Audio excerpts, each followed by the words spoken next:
Hello friends, ಇವತ್ತು frankie recipe ಮಾಡ್ತಾಯಿದ್ದೀವಿ. Egg roll. ಅದಕ್ಕೆ ಬೇಕಾಗಿರೋದು ಕ್ರಷ್ ಮಾಡಿರೋ ಬೆಳ್ಳುಳ್ಳಿ, ಈರುಳ್ಳಿ, ಕ್ಯಾಪ್ಸಿಕಮ್, ಕ್ಯಾರೆಟ್ ಮತ್ತು ಕ್ಯಾಬೇಜ್ ಎಲ್ಲನೂ ಉದ್ದುದ್ದಕ್ಕೆ ಹೆಚ್ಚಿಟ್ಕೊಂಡಿದ್ದೀನಿ. ಇವಾಗ ಹೇಗೆ ಮಾಡೋದು ಅಂತ ನೋಡೋಣ. ಇವಾಗ ಒಂದು 2 ಸ್ಪೂನ್ ಎಣ್ಣೆ ಹಾಕೊಳ್ಳೋಣ.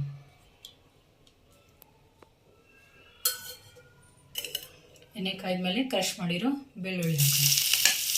ಸ್ವಲ್ಪ ಫ್ರೈ ಮಾಡ್ಕೊಳ್ಳೋಣ. ಇವಾಗ ಈರುಳ್ಳಿ ಮತ್ತು ಕ್ಯಾಪ್ಸಿಕಮ್ ಹಾಕಿ ಫ್ರೈ ಮಾಡ್ಕೊಳ್ಳೋಣ.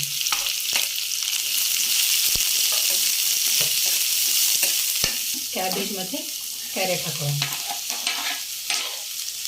ಇದನ್ನು ಸ್ವಲ್ಪ ಫ್ರೈ ಮಾಡ್ಕೊಳ್ಳೋಣ. ಜಾಸ್ತಿ ಬೇಯಿಸಬಾರ್ದು. ಸ್ವಲ್ಪ ಉಪ್ಪು, ಸ್ವಲ್ಪ ಅರಿಶಿನ ಪುಡಿ, ಸ್ವಲ್ಪ ಪೆಪ್ಪರ್,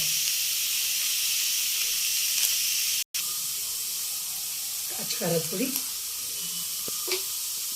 ಮಿಕ್ಸ್ ಮಾಡ್ಕೊಳ್ಳೋಣ.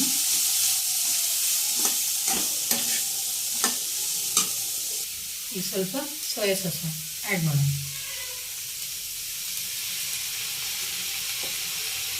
ಮಿಕ್ಸ್ ಮಾಡಿದರೆ ಆಯಿತು.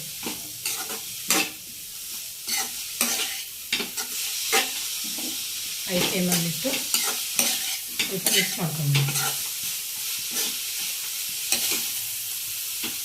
Stuffing is ready. ಇವಾಗ ಎಗ್ನ ಸ್ಕ್ರ್ಯಾಂಬಲ್ ಮಾಡ್ಕೊಂಡು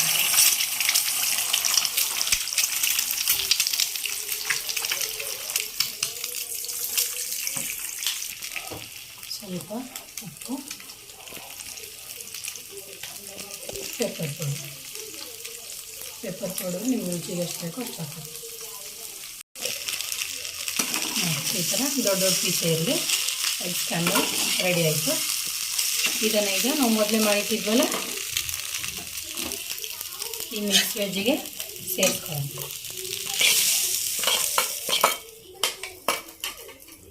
ಇದನ್ನು ಒಂದು ಸತಿ ಮಿಕ್ಸ್ ಮಾಡ್ಕೊಳ್ಳೋಣ.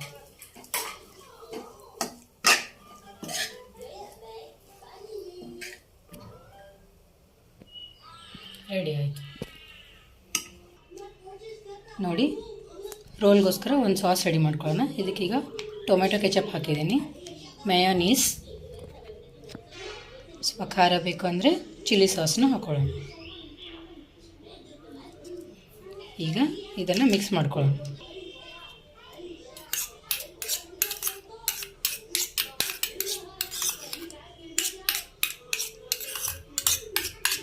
ಇವಾಗ ರೋಲ್ನ ಮಾಡ್ಕೊಳ್ಳೋಣ. ಇವಾಗ ರೆಡಿ ಮಾಡ್ಕೊಂಡಿರೋ ಸಾಸನ್ನ ಈ ಚಪಾತಿ ತುಂಬ ಹಾಡ್ಕೊಳ್ಳೋಣ.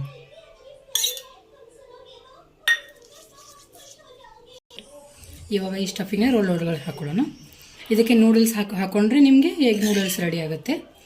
ಇದನ್ನು ಈ ಚಪಾತಿ ಒಳಗೆ ಹಾಕ್ಕೊಂಡ್ರೆ ಎಗ್ ರೋಲ್ಸ್ ರೆಡಿ ಆಗುತ್ತೆ. ನಿಮಗೆ ಎಷ್ಟು ಬೇಕೋ ಅಷ್ಟು ಸ್ಟಫಿಂಗ್ಸ್ನ ಹಾಕ್ಕೊಳ್ಬೋದು.